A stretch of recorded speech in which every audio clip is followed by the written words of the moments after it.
everyone. Welcome back to Social Hour. Today I have a very special guest joining me.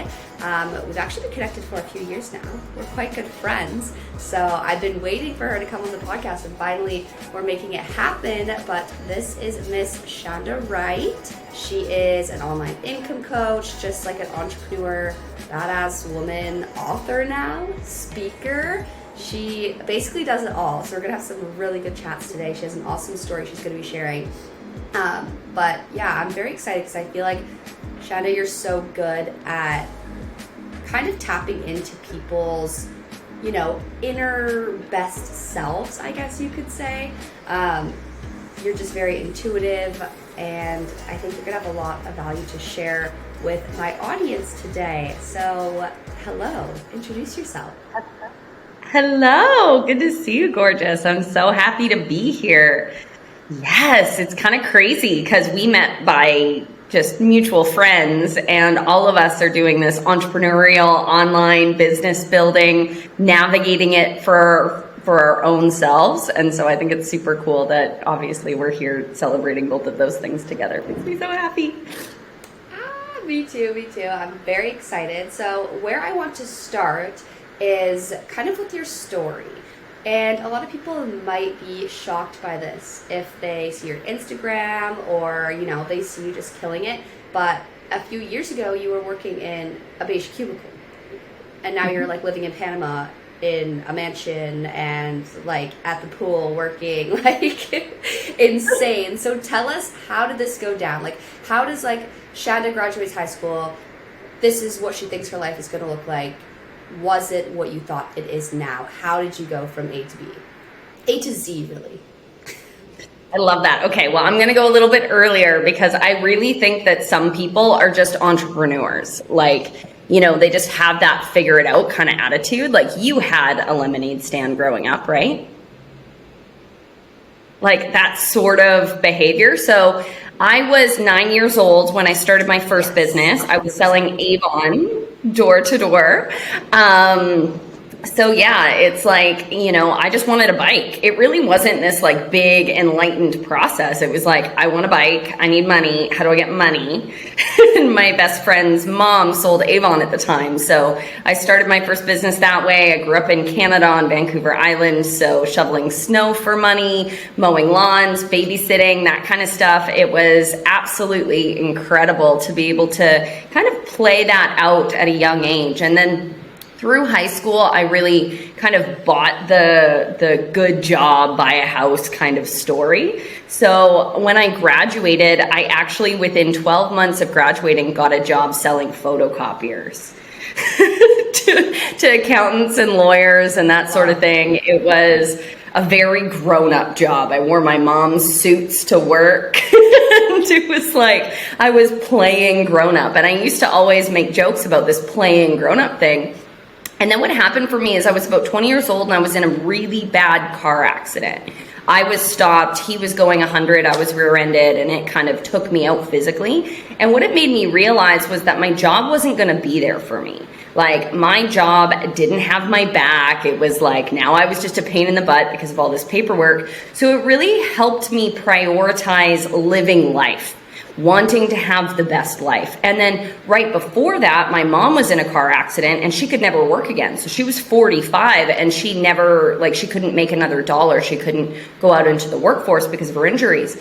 And so I was oh my gosh, it's one thing to work until you're 65. I knew that was a little long for my likings, but I didn't know that what if I can't make it to 65? What am I going to do for income? How am I going to ensure that my family's set up? And then I watched these women growing up that were oh, I would leave my husband if I had the money. I would leave this horrible job if I had the money. And so I always saw money as freedom. And so I always wanted more than enough. So I ended up, after I was selling photocopiers, and radio stations happen to need a lot of photocopiers, which feels ironic because you'd think it would be more paperless. Yeah.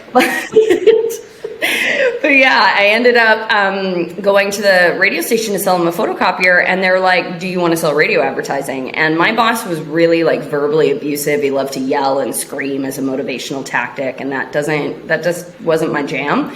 So I moved to the radio station, and I was there for 11 years.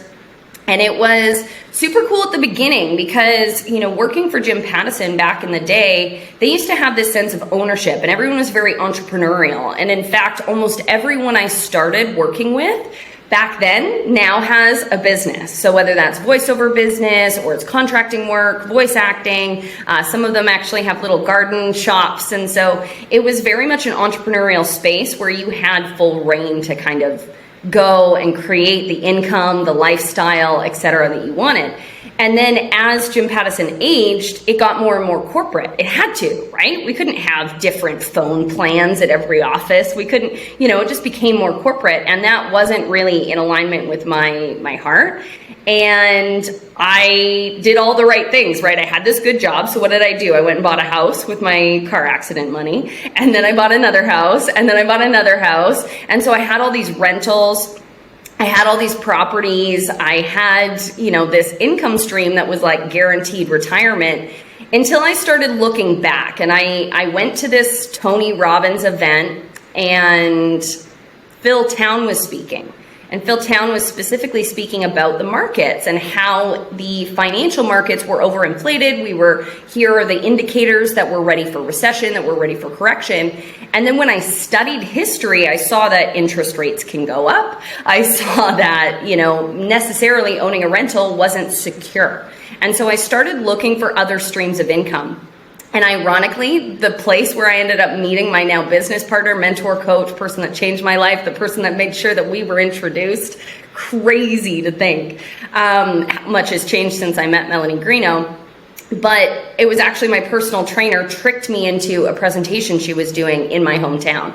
He's like, I need you to go. I need you to go. So then when I met her, I saw this woman who had more than enough money, more than enough time, a dynamic relationship with her children, a passionate relationship with her husband. She was booking one-way tickets and just staying until she was done. I've never seen her take a vacation where she came back on time. And it's just this, we take bets now where it's like, how many times do you think she'll extend? And so I just saw this like sparkly unicorn of an online entrepreneur who had this huge coaching business. She had this huge network marketing business. You know, she had like 6 streams of income and was doing more in a year income wise than my whole family had in terms of their entire net worth. And I was like, what? I have to figure this out. And so I hired her as my coach. We started a couple of businesses together, and kind of the rest is history. Now, yeah, I went from beige cubicles, serving tables at night, working at a plumbing spot on the weekends, just doing my best to try to make ends meet, because, you know, all it would take would be a broken hot water tank, or, you know, a tenant to flood something, or, you know, if a tenant didn't pay rent, I still had to pay their mortgage. So there was at least a couple of months a year where I had double mortgage payments. So it's just exhausting financially, and I was like, I want that. I want what she has, not this. I'm tired. I cannot do this for 40 more years. And so then I started studying online income. I started studying how to create lead gen, how to move products and services via the internet, how to create residual passive income streams. And then I started learning how to grow my money in crypto and Web3, in the Forex markets, and it just in the stock market. And so I was like, okay.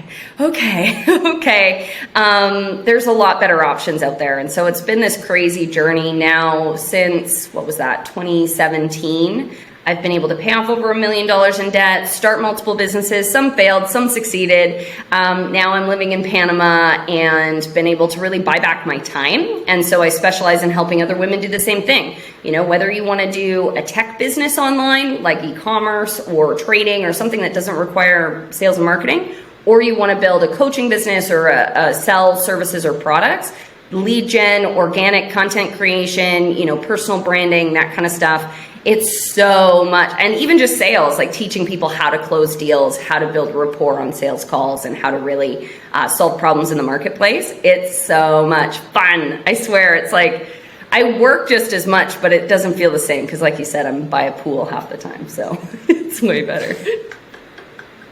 No, I love that. I can just tell your enthusiasm, and how cool is it to do something that brings you that much joy as like for a living. That's so rare for people, and as an entrepreneur, like we do, it's kind of funny. Like I would say entrepreneurs end up working a little bit more than like the 9-to-5ers sometimes. But when you're enjoying it so much, it's like, this is just my lifestyle, and I'm like helping people, and I'm learning things I want to learn, and it's just, it becomes just like your passion, and it's so much different. So it's so cool to see you so excited about it. So funny. Why have I never heard the story of how you actually met Melanie? As you were telling it, I was like, wait, I didn't even know how you guys met.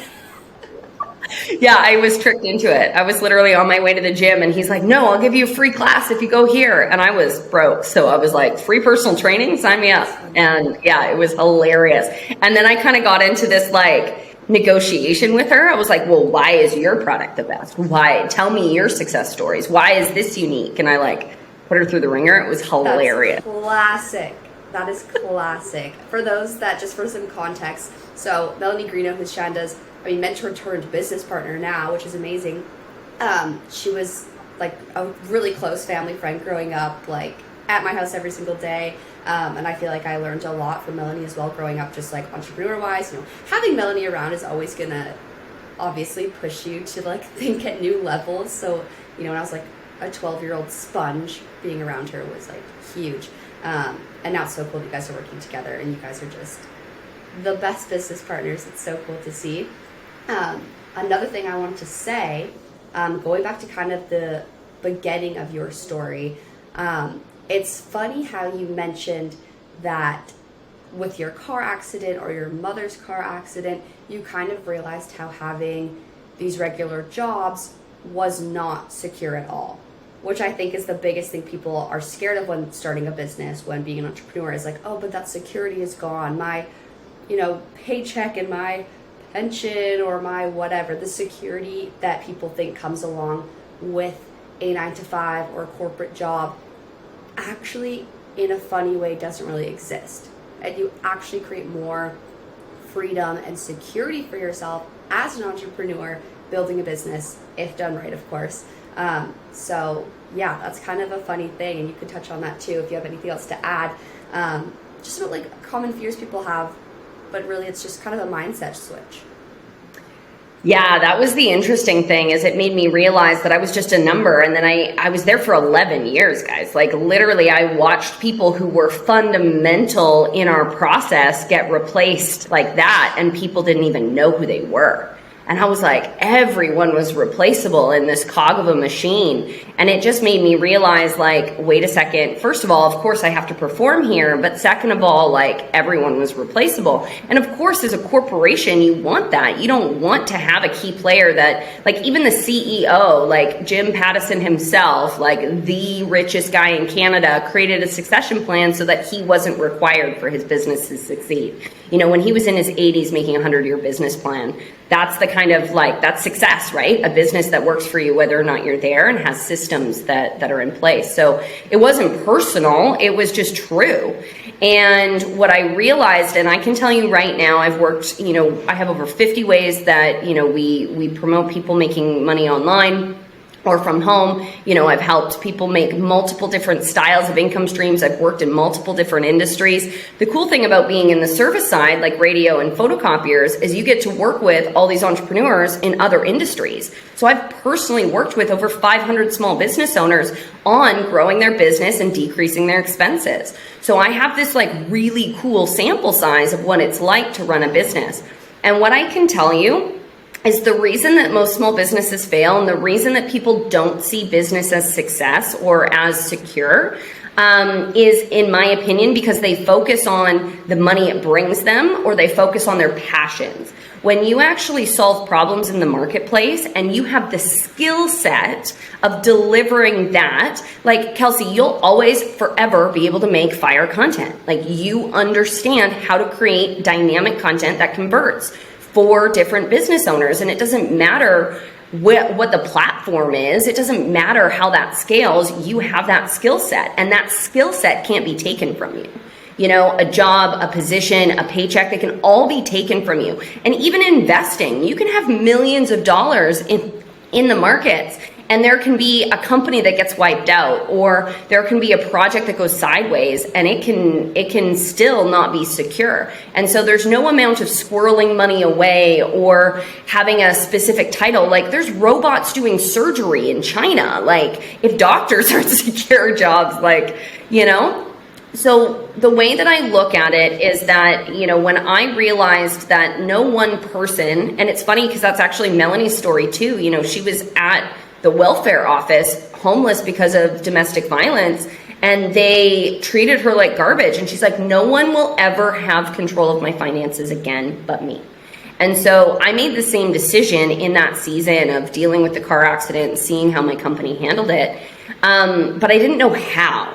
And so there's a couple of kind of key perspectives I can share on creating security as an entrepreneur. One is the power of part-time. Jim Rohn talks about it. When you can build your side hustle after you build your paycheck, that creates some cool credibility for you if you ever want to get into coaching or leadership. But it also gives you that sense of security. Now, does that mean you're working, you know, from 5 to 9? Or from 5 to midnight and then getting up and working? Yes, of course. But you've got the paycheck while you're building your exit plan. So I do recommend that. I do recommend having, you know, 6 months worth of your household expenses in your bank account available in case of emergencies, whether or not you're starting a business. That's just basic financial security 101. But what I found was that there's no one business, there's no one company, there's no one product that's indispensable. I do believe that the era of human knowledge, like expertise based on experience, is, and Tony Robbins talks about this a lot right now, that's one of the biggest trends right now. So if you have something unique about your life experience, something unique you've overcome, like me getting out of my beige cubicle and, you know, being able to pay off over $1 million in debt, like Kelsey being able to go from serving tables to being able to build this online business. You know, if you have something that's a unique skill set or story that you can bring to the marketplace, people want organized knowledge. Organized knowledge is so trendy. But what I can tell you is when you have the skill set, when you have a skill set that is valuable in the marketplace, I believe human-based skill sets are the most powerful because robots can't replace the connectivity of humans, the ability to really be genuinely there, listen, see, hear, solve problems, cognitively meet people where they're at and take them to new heights. You know, coaching, consulting, educating, that stuff they can't take from us because we just like dealing with humans better. And so developing your people skills is going to make you more indispensable, but skill sets are what give you security because in-demand skill sets are always in-demand skill sets. And the more that you develop your skill set, Napoleon Hill and Bob Proctor talk about this a lot. You can work for a paycheck or you can work for experience. And I personally will always align myself with an opportunity to learn over an opportunity to earn. Now, the good thing is that once you learn, then you can just take the L off and it all works out. But it's really those skill sets, that education. This is why you're your best investment. This is why I've put most of my investment capital into my skill sets and into my mindset because you can't mess with that. And Viktor Frankl wrote about it in Man's Search for Meaning, that, you know, how you perceive your surroundings will dictate so much about what you get out of it. So for me, when I realized it wasn't about hitting a home run or getting it right in business all the time, it was about getting better every day. And then that creates my security. The other thing that's a really underutilized way to create security for yourself is being well networked. When you know a lot of people and you've added value to a lot of people globally, and those people are all building and doing their own things, then when you can add value to them and create those connections and develop your skill set to be world-class in whatever you do, then you're always going to have opportunity because, again, people need people. Empires aren't built alone. And so I think it's a huge shift when we realize it's our skill set, not our skill set and our connections that build security, not our title or our doctorate or our job or our investments, right? Like, I'm so grateful that I got rid of my rentals because interest rates quadrupled. You can't raise rent more than 3% a year. You know, taxes and everything went up and the income didn't match it. And so it's like, that would be cash flow negative even more so now. So I'm grateful that I was able to get out of those a while back. But yeah, that's my point of view on financial security. If you have a skill set that no one can take from you, that produces 6 or 7 figures, no matter what company, no matter what city, no matter what place you're at, whether it's sales or marketing or whatever, then you're good. That's the key. And I just work, my goal for the next 10 years is to develop 10 7-figure skill sets. So whether that's trading, marketing, lead gen, sales, closing, coaching, right? There's so many skill sets that can pay that kind of money. And if you focus on the skill set, then you've got the security you're looking for. For sure. I love that you brought up too, like, you can have multiple skill sets. Like, if you can nail down a few, you said 10, that's amazing. That's the most security that you can have, the most freedom that you can have. You can move around, things as your kind of passions move around. Like, we're evolving human beings, so having those multiple skill sets is huge. For sure, your biggest assets in this day and age. I think it was I was listening to Rich Dad Poor Dad or something, and they were talking about just kind of like the different things throughout time that were making people the most wealth, or people had the most power. Back in the day it was land, like forever ago. And that's funny that you bring up your experience with, like, you were a property owner, and that isn't necessarily the best way to grow wealth right now. Like, it does have its drawbacks. It's not super, it's never guaranteed.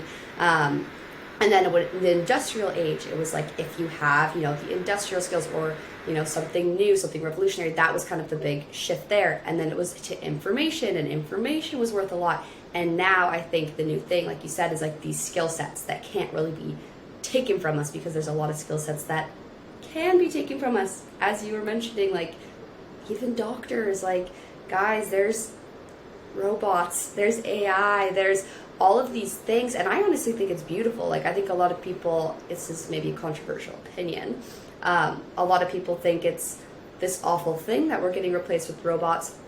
I think it's kind of beautiful, because it's giving us as humans a chance to do things that are more human and spend time on things that we love more.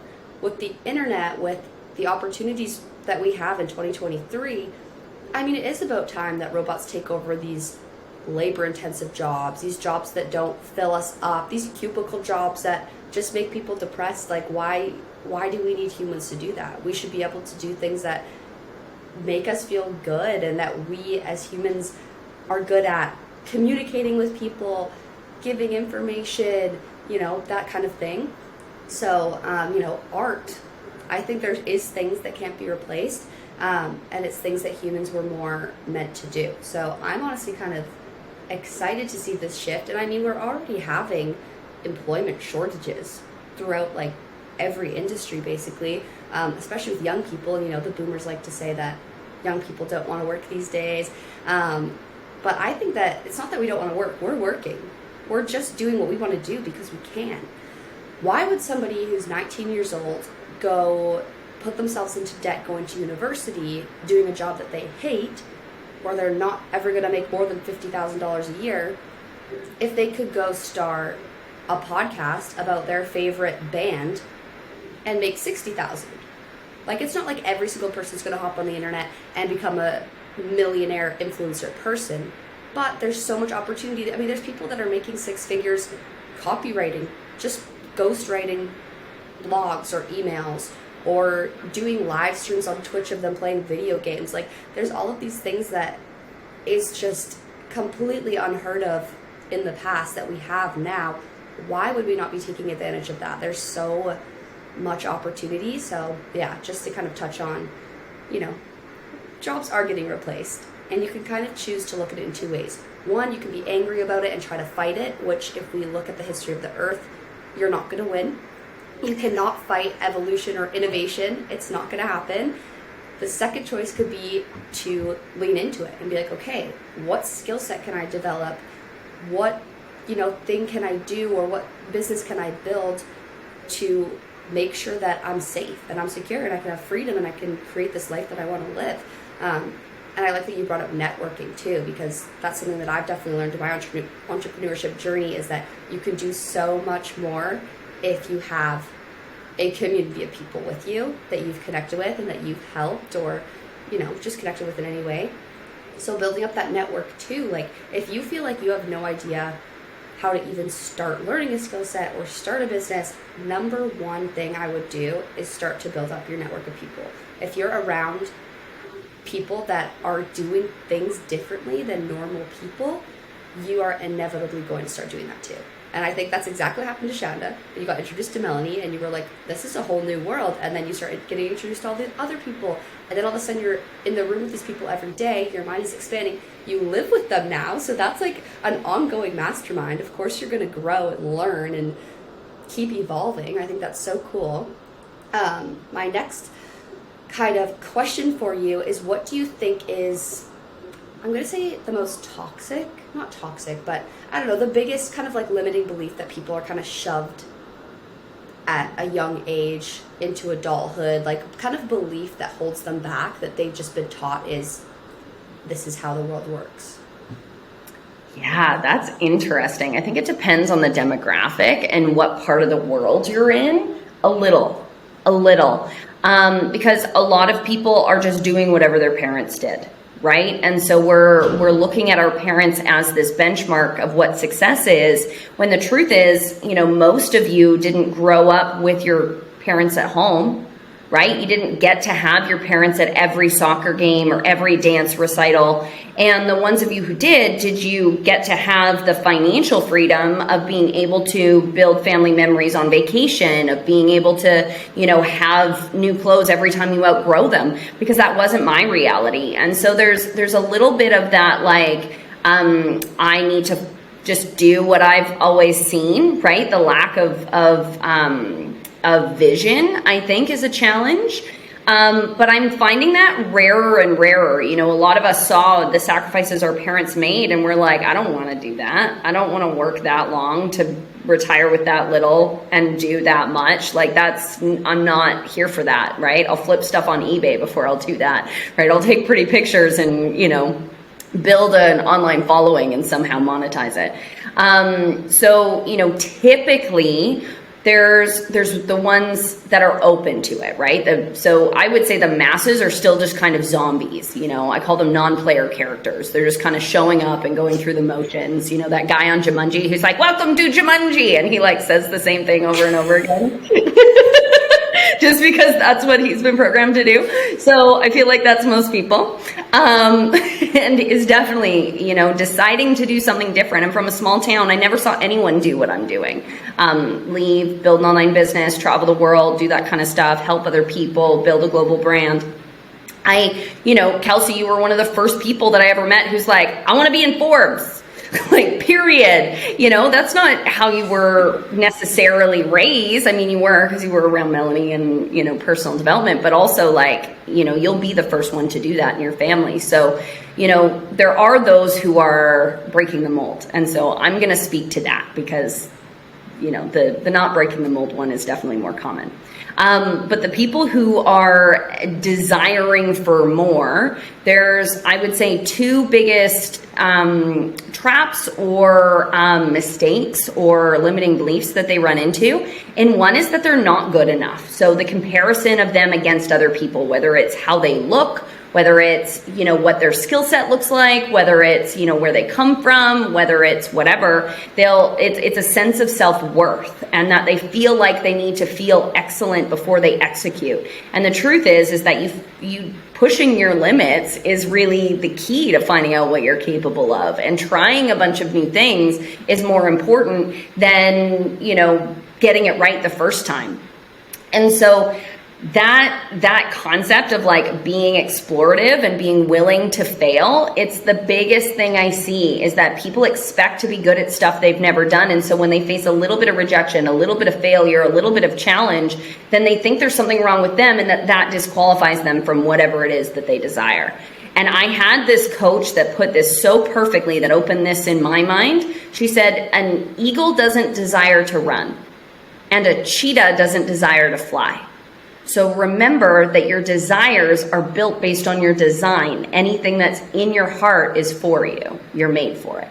And I was like, when you look at nature, like that's it. Like, you know, you look at a puppy and they act like a puppy. You look at a cat, they don't even want to be like that, you know?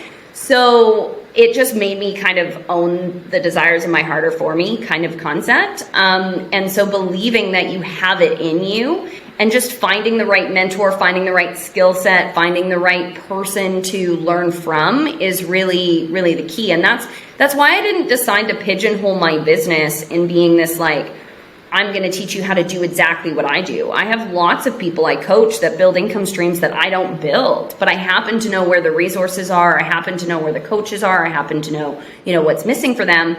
And so I can point them in that direction and coach them through the mindset of being brave and starting new things, even though I don't know how to build an e-commerce store. Well, I know someone who does, so I'll connect you to them, and then I'll support you in your journey. And so, because I just don't think there's one size fits all, and that we all should go and explore what makes our heart curious and excited and create anticipation for us and what we would actually love. It was this life lesson I got from being in the beige cubicle. I like lived there for 11 years and I did all these renos, and I was like, this was not worth it. Like the amount of work for the amount of time and the amount of money and the amount of joy, like it didn't make sense. It wasn't worth it. And so if you have a desire, a dream, something that you're like, anything would be worth that, whether it's, you know, Forbes top 30 under 30, or it's being able to stay home with your kids, or it's being able to make a living doing what you love, like when you just dial in and you're so connected to the prize that you're willing to pay the price, and then you just find a coach, it can help you navigate that. But, you know, there's no one who comes out of the box going viral. There's no one who comes out of the box, you know, just exploding on social media or, you know, making six figures. It takes time to develop the skill set, the platform, the execution, and the consistency to be able to get there. And so just give yourself a little bit of grace in the beginning. Like you don't have to, it's not like school. There's no pass or fail. It's just a learn and grow and learn and grow and learn and grow and get better and honor people along the way so you maintain your network, and, you know, you'd be amazed what's possible. But yeah, the challenge people have facing rejection, failure, or whatever. It's Gary Vee's biggest strength, in my opinion, is he's like, I'm just okay with failing. Like, I'm just okay with trying and not hitting. And if all of us were like that, we would be more brave, we'd be more bold, we'd go after things we want, we'd learn more lessons, we'd apply our training more quickly, we'd get more data, we'd be able to apply that to our next attempt at whatever we do. And so that's definitely the one that I see the most. And then the other one, but it's more older generation, I would say over 33. And anyone who is mad at me for calling that older, I just want to say I'm sorry. Old, just older. Older, yeah. People who are a little bit older, not in that beginning stages of their adulthood. I would say that there's this belief that money's hard to make. It requires blood, sweat, tears, and effort. And, you know, because it has for them up until then, they've worked 40, 60, 80 hours a week just to barely get by. And I talk to 50-year-olds who have 2, 3, 4 jobs, working 12, 18 hours a day just to barely make ends meet. And so there's this mindset that money's hard and that it's difficult and you have to go and get it, instead of really stepping into your magic and creating business systems that scale and attracting more money than, right? Like, it's a conversation you and I have had, like, it's not harder to make more. It's not. It's not. That's something I've been struggling with. Not, like, I know I have a good money mindset, I have a good everything, but I actually wanted to bring this up, so I'm glad you brought it up, is that there is this weird, almost, I'm going to call it guilt, for lack of better words, that I've been experiencing kind of subconsciously when I am making this money. And like we talk about all the time, it's not a bad thing. Like, it is not that hard to make money. Like, it's hard to build yourself up to a business that, you know, is at a point now where you can scale it and make more money without much more effort. It's a really awesome thing. Of course, a lot of work went into that. A lot of failure went into that. A lot of mistakes went into that. Now I find myself kind of feeling like I should be working harder. And I'll spend more time working that I don't really need to be spending, where I'm like, I'm just being unproductive right now. Like, why do I feel like I need to be working 8, 9, 10 hours when really I only need to be working 4? But I'm kind of like telling myself like, oh no, like I need to work really hard. I don't know what it is. It's kind of a strange thing. So I don't know where that's coming from or what's coming up, but I mean, we're just so programmed to think that, you know, if you're making 6 figures, 7 figures, you must be working really, really hard. And I think I subconsciously started, like, as my business is growing, feeling like, oh, this should be harder. I can't feel like I deserve it unless I'm like killing myself for it, which is such a bad mindset that I think exactly what you're talking about. Like, people don't understand that it's not that hard to make money, and that's okay. Like, we don't, like, why do we need to, we only praise people who are rich unless we only praise people who are rich if they have sacrificed so much or like been in the trenches or whatever, and as we should, like, that's amazing. But people literally hate people that are rich and just don't seem to work very hard. And I've always thought that was so strange, like the nepotism baby thing. Like, people are really mad at people being rich, and it's because of their own lack of like abundance mindset, in my opinion. Like, why are you feeling like so angry that somebody else is well off? That is holding you back so much. Like, so this person has money, like, that is not an equivalent to, you know, are they a good and bad person? I think there's just so many weird things around money, and, you know, you're like a financial coach, so I feel like you're the perfect person to speak on like the weird things of going, like, money is evil, money is greed, unless of course you've worked super hard for it and you were, you know, a waitress, then it's respectable to have, you know what I mean? It's such a strange thing. It's actually, this is funny because I asked the same question, right? One of the things that I consider to be my strength is that I notice patterns. So when I start seeing people of all races, genders, you know, from all parts of the world, from different generations, talking the same way about something, it makes me curious about where it comes from. Because here's the thing, like, who taught you that it's hard to make money?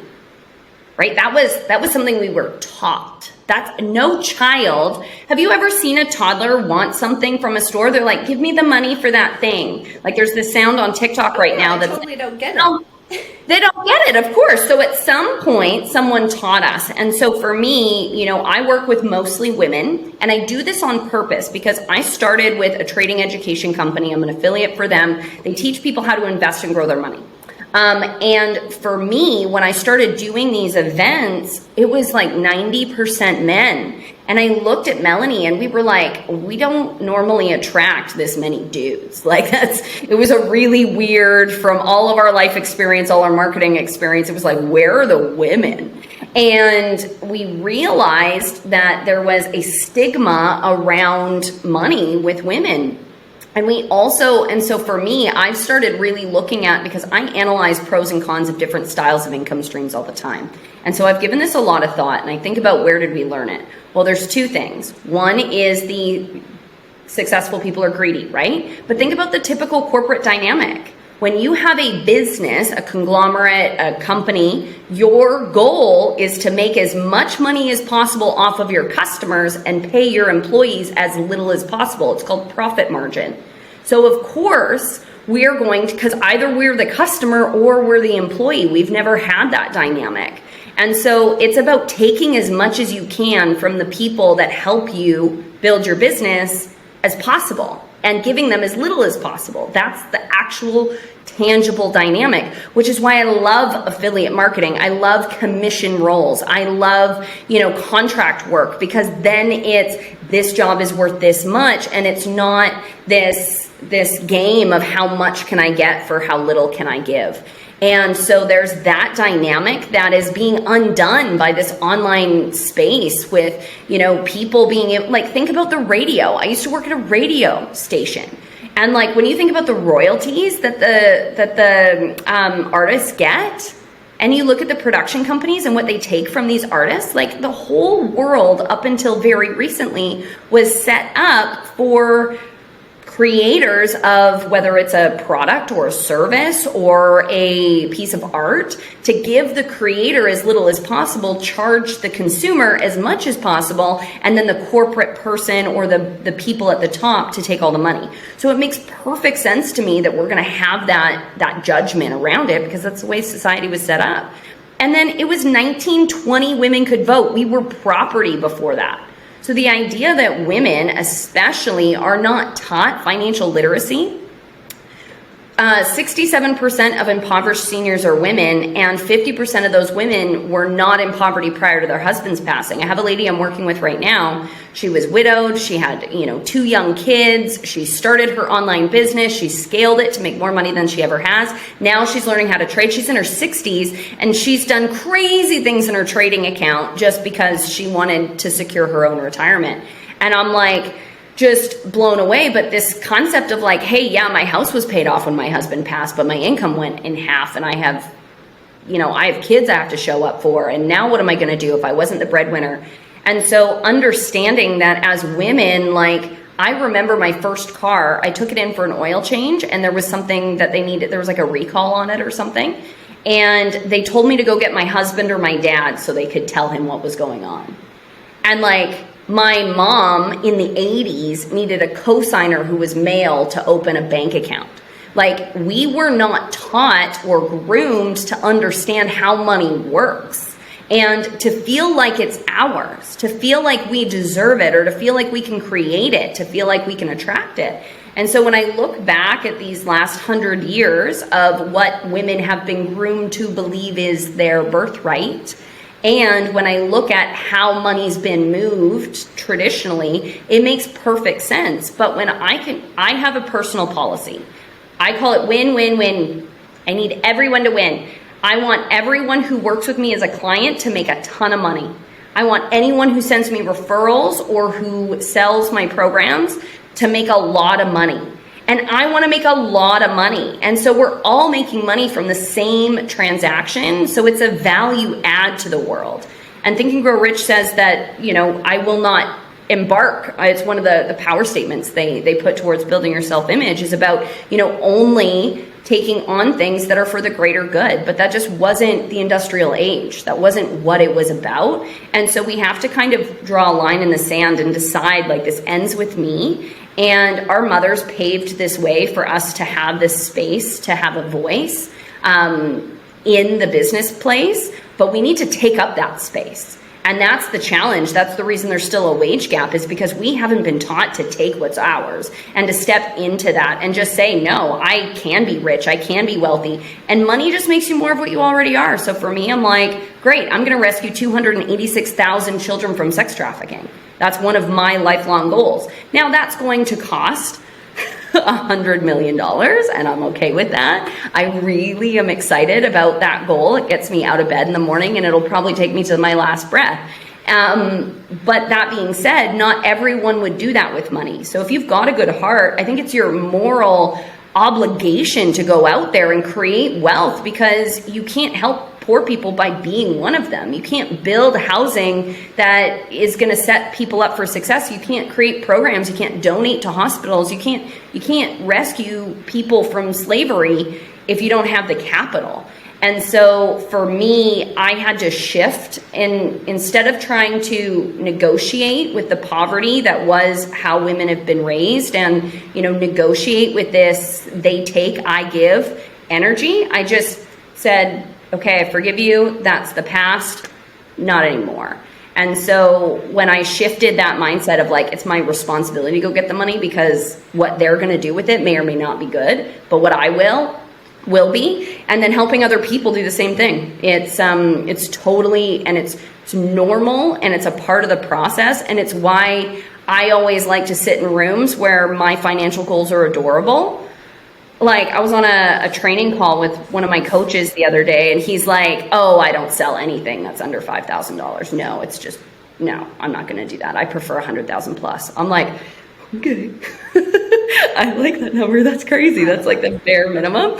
So, you know, it's just elevating your lid through exposure, making those decisions, understanding that it comes from somewhere that isn't personal and it's not a reflection of actually what's possible. It's just old. The same way that we don't have our phones plugged into the wall the same way we did in 1997. We don't need to have the same beliefs about how money works as we did then either. Yeah. Oh my God. Obsessed. So I'm obsessed with Tori Dunlap. I don't know if you have heard of her, but she's a financial expert. She has a book now and a podcast, everything. I have her book right here. It's called Financial Feminist. And something she always says is that, you know, the biggest FU that we can do or say to the patriarchy is getting rich, like as women.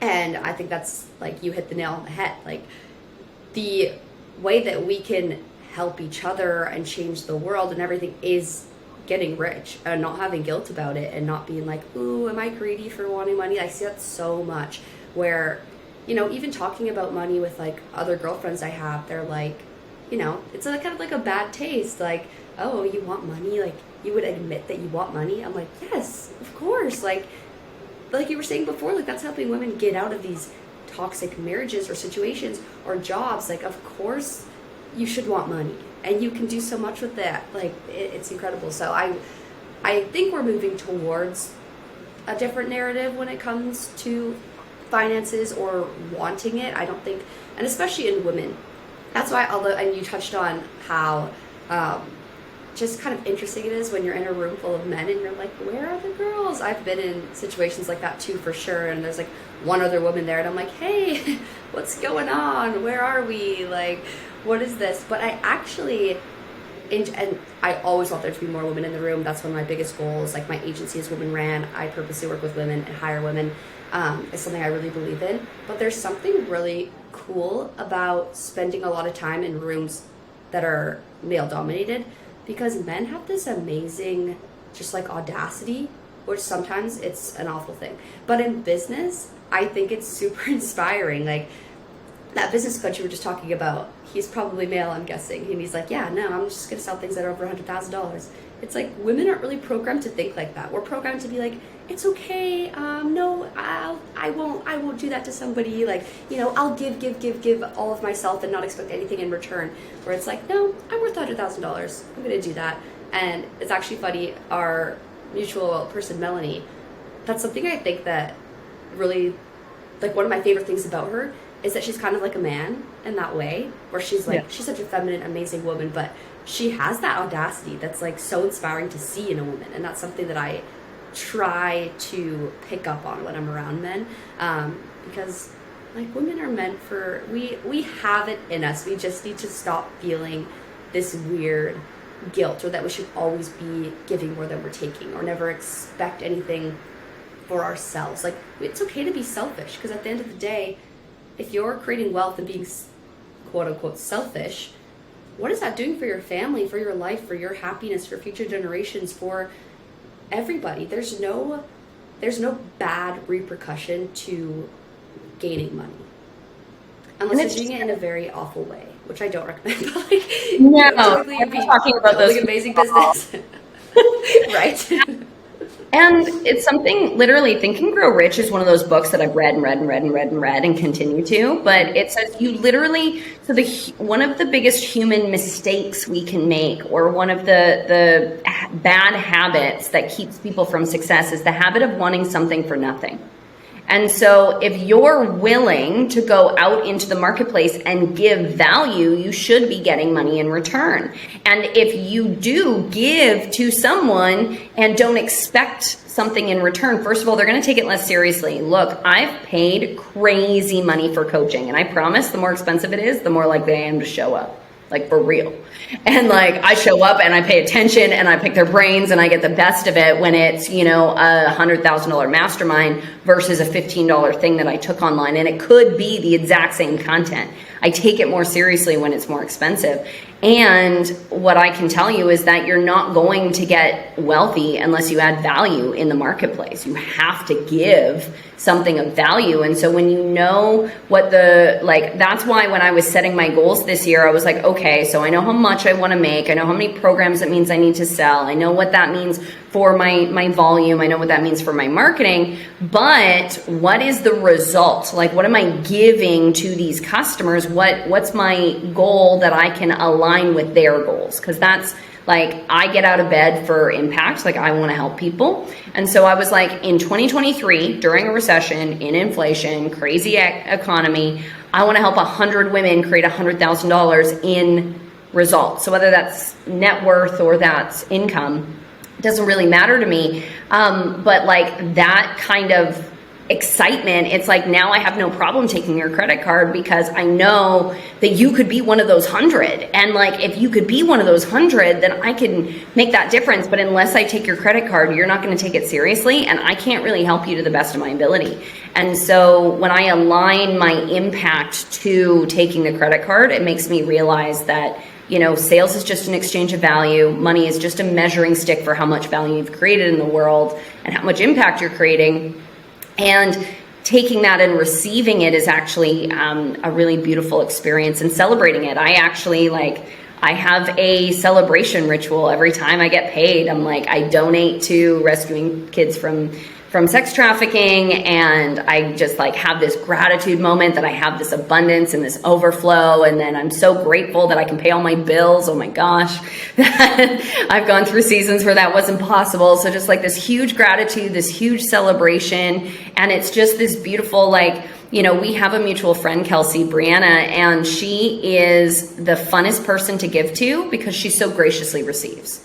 Like, I just want to give her stuff, and I don't know how she does it. It's just like, I want to give her things. You're the same way. I was like, I had something that was a very special celebration. It was a beautiful bottle of wine. And I was like, I know who I need to share this with because she'll celebrate it and receive it and enjoy it with me. And so if I feel that way with people who so graciously receive, imagine what the universe thinks as well. You know, when we're grateful, when we appreciate, when we receive well, then it shows that you're a place that you know, it's fun to give to. And so I use Brianna as my benchmark all the time because she's very good at receiving, and it's a lot of fun to give to her.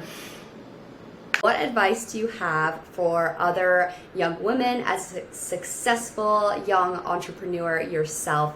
What advice do you have for other women who feel like they're meant for more but just don't really know what to start or where to start? Yeah, get around people who have what you want. Look at the lifestyle that the career you're building or the business you're building gets you. It was one of the biggest gifts I got in radio advertising, is I got to interview all of these small business owners. And I knew I wanted to be an entrepreneur, but I didn't want their life, right? They were working crazy hours for not a lot of money. They had a ton of risk and a ton of money on the table. And so I started doing some research and finding people who had the lifestyle that I wanted. And then I got around them. I remember this one time, I was Melanie's customer at the time, and she was hosting a business presentation where she was going over the opportunity to become a customer with her in a town that was like a ferry ride and 2 hours and a couple $100 away. And I would spend my weekends going to her events, even though I was already a customer. I didn't have any reason to be there, but I knew that getting around people who were doing something different, who were creating a life that I wanted and could show me how to get it, was going to be key. And I can tell you, they say, you know, the 5 people you spend the most time with are a reflection of where you're going to be. That is so freaking true, because what I can talk about with Melanie, what I can't talk about with Melanie is different than what I could and couldn't talk about around my friends, right? Some people will stop talking to you when you stop complaining. Some people will, you know, stop seeing you or spending time with you when you stop going to those events, those bars, those restaurants, those places that you've always seen them. Because they're situational friends. And if you stay in that same situation, you're just going to stay there. And so getting around people who have the lifestyle you want, joining their programs, getting around them physically whenever they're speaking or at events, just find excuses to get around them. And like literally, I've traveled to Thailand for a 1-day event just to be able to spend 2 days with Melanie, because I knew that if someone was going to be able to teach me, it was her.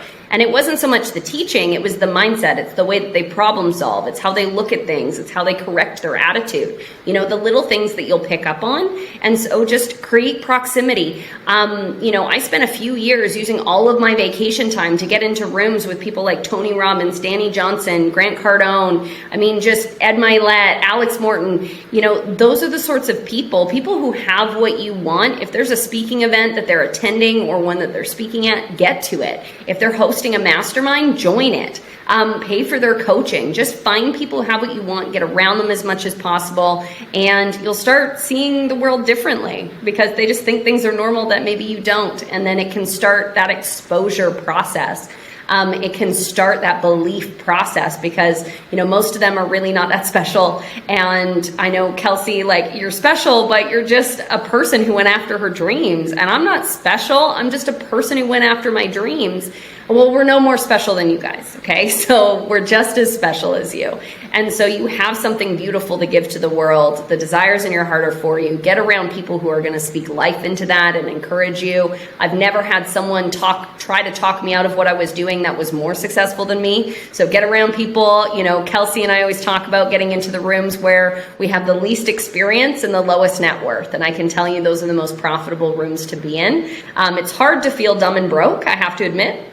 But if you're willing to take that humility pill and go and spend time with them, they're going to lift your lid, they're going to make dynamic connections, and you're going to learn a lot about what's possible. I love that. I so agree. And yeah, you're right. It's not easy. It's not comfortable, that's for sure. But, you know, the amount of growth that happens, like, it feels so good. And how good is it to say something that, you know, is a huge dream of yours that most people would laugh at you for, or be like, okay, whatever, you know, tone it down, and to say it to someone and then be like, yeah, you can do that. Like, I remember when I told you, I was like, yeah, I want to be on Forbes 3 under 30. I'm like, I don't think I've ever told anyone that before, because that's like an insane thing to say to, you know, normal people. And you were like, oh my gosh, yeah, I can't wait till you do that. Here's a Forbes magazine that I picked out for you to have. You're going to be on there one day. Like, super casual, as if I said that I'm going to, you know, go buy a car or something. Like, so casual. Like, how good of a feeling is that when you're like, wow, the people around me believe in me? And then it kind of makes you think, like, do my dreams need to be bigger? Is this too small of thinking? It's pretty crazy. And then my last thing for you is, what are you working on right now? What are your offers right now? How can we find you? Yes, well, the best place to find me is on Instagram, so it's at shanda.life. Now, similar to Kelsey, you'll find lots of spammer accounts. I only have one, so do watch out for that. Shanda.life. Right now, what I'm doing is we have an online income accelerator. So this is a program that is hosted online. We do have mastermind Q&As available with that program. But if you're trying to navigate the online income space, how do I generate leads, which income streams are for me, this is a great program for that. And through this program, we've actually helped over 5,000 people pay off over 30 million in debt. So there's actually some really cool financial resources in it as well, so you can find that extra capital to invest in your businesses. So I do have that available. And Kelsey, for your audience, if anyone comes through you or mentions your name, I'll be happy to give them a discount. And then I also have a freebie that, of course, you guys can have. Just message me on Instagram, 50 ways, and I'll get you the 50 ways that you can make money from home. Because for me, it was really, I didn't realize how many options there were for me. I thought I had to fit into some little pigeonhole if I was going to create success for myself. And like, I can't create content like Kelsey can. Like, she's fire and her team is incredible. But I do know how to coach people on helping them design a life that they actually love and low-key don't need to retire from. And so, you know, understanding that you're going to have strengths, you're going to have income streams that come naturally to you. My job is to help people find that and then support them in that journey, making those connections to the right people to help them scale. But for real, if you guys want, whether it's, you know, 50 ways that you can make money from home for free, or you want to take that online income accelerator and get some coaching and ideas and resources for lead gen, for clarity, for income stream options, as well as for tapping into the spiritual side of success, that's a really great program as well. And like I said, I'm looking for 100 women to create $100,000 increase in their income or their net worth this year. And whether that's debt reduction, growing your investments and trading, or it's building your business, that's really my heart. And so, obviously that's not for everyone. Everyone's not going to work the kind of work that you need to do to make $100,000 difference in your bottom line. But if it is you, then I'm happy to help. And so Instagram's the best way to get me for sure. Okay, can we just say, if you are listening right now, Shonda just offered you a discount. That is huge. That is so huge. Thank you for doing that for my audience. I know there's a lot of women that listen to this podcast that are either business owners, entrepreneurs, or aspiring to do so. So this is such a good place for them to be. I will say that I have been plugged into a lot of Shonda's masterminds and lives and things like that. And it's a really, really incredible place to be, a good community to be a part of. Definitely a good place to go to start your journey or expand and scale, like she was talking about. She's looking for those women, and I know that a few of you are those women, so take advantage of this opportunity for sure. I will link Shonda's Instagram and everything in the show notes, so you can find all that there super easily. And thank you so much for coming on and sharing all this wisdom and your story, and it's really incredible to hear from you and have you on the podcast. Thanks for having me. And if you guys have the opportunity to work with Kelsey, I just want to let you know how blessed you are. She's truly world class. And, whether it's her content creation, personally for your business, or if you're actually being coached by her and any of the resources and tools that she has, you've definitely got one of the good ones here. I work with women all over the world, and truly that's why it's a no-brainer for me, Kelsey. Like 30 under 30 is done, because you truly have this heart for people, this spirit of excellence, this curiosity of your craft, and you always grow and learn and apply continuously. And so, yeah, if you guys have a chance to work with her, I just want you to know how blessed you are. Oh, you're so sweet. This is what I'm talking about, guys. You need to be in Shanda's corner. She just nurtures the people that she's around in the most incredible way. Like, everyone surrounded by you is like evolving and growing into their best selves, whether they like it or not. That is just what happens. It's incredible. So yeah, thank you. Thanks for watching, everyone. Thanks.